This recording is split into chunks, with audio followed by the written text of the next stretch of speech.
And ball is not going in. It's body of work over the course of this year has been pretty solid. Last stretch has not been great, not even to my standards. So you just got to stick with the program. I've never been reactive in terms of, uh, tough shooting nights or whatever, the same process, and just understand the big picture of what we're trying to do and what I'm trying to do, and that it'll come around. So it's hard to remind yourself of that in the middle of a game like tonight where like they all felt good. Wasn't it? Like last game, I felt like all of them were just had no chance from the jump. Tonight was different mentality. Like every one of them felt good. Only one of them goes in, and even inside the arc, it was tough. So just got to stick with the program and live out the line, like don't lose confidence. You were almost laughing at that one, like 2 minutes left. He's like 4 in and out. Yeah, a lot of them. Like I said, it's just not one of those where you try to overreact. Like set the bar really high, and I want to keep doing that and never let my standards slip. So when it's a night like tonight, or like it has been for a while, just stick with the work, and the work will show eventually. Bigger picture, bigger question, like defenses are more consistently oversell. How much of maybe your shooting percentage is being down, or just the way defenses every night are doing it? I don't ever try to let that play into me because it's not under my control if that's going to change. I got to still, like last year, like be able to deal with it and still be efficient, still shoot the ball, still make plays, still have impact. And,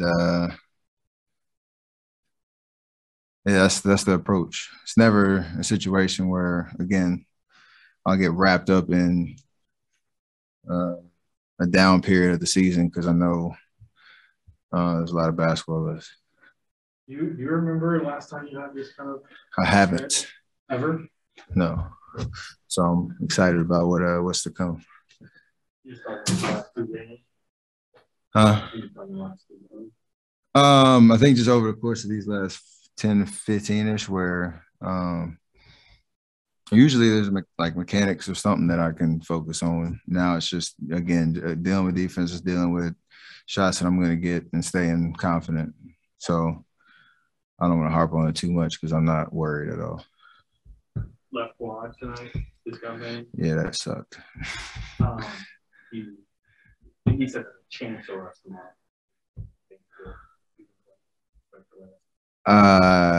The way it feels right now, I'm not optimistic, but we'll see.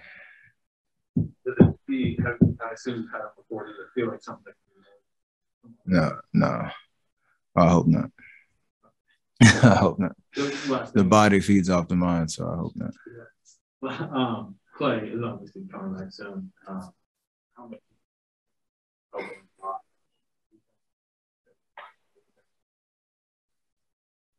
A lot, but that's not what I'm worried about. I'm worried about just him enjoying playing basketball again. There's the narratives and the impact will take place accordingly, and as he gets more and more comfortable every game he plays, he'll take us to another level. So the narrative is about him and him coming back and him enjoying basketball and him just having fun playing a game again. So the rest will take care of itself.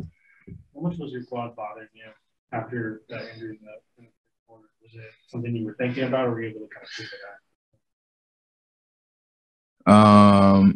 If you're playing and you have an injury or something that happens and you can keep going, you don't think about it as much, even though it might be affecting you because you don't have time to think about it. In between timeouts or during your rest periods, you do your maintenance work or get heat on it, whatever. But while you're playing, things are moving so fast. If you're able to play, you don't think about it. And that's how I approach it.